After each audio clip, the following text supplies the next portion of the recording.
Hello, in a press release, Google announces that it's launching a new tool called Product Studio for merchants. It lets merchants quickly edit and customize product images using artificial intelligence.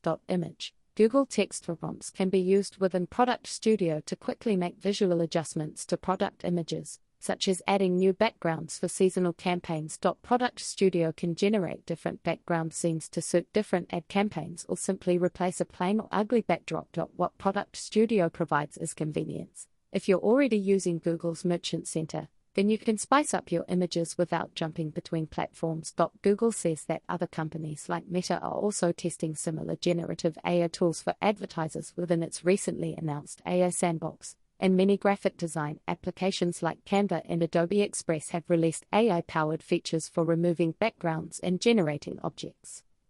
Thanks for watching. If you enjoy short news like this, please consider subscribing to my channel. Until next time.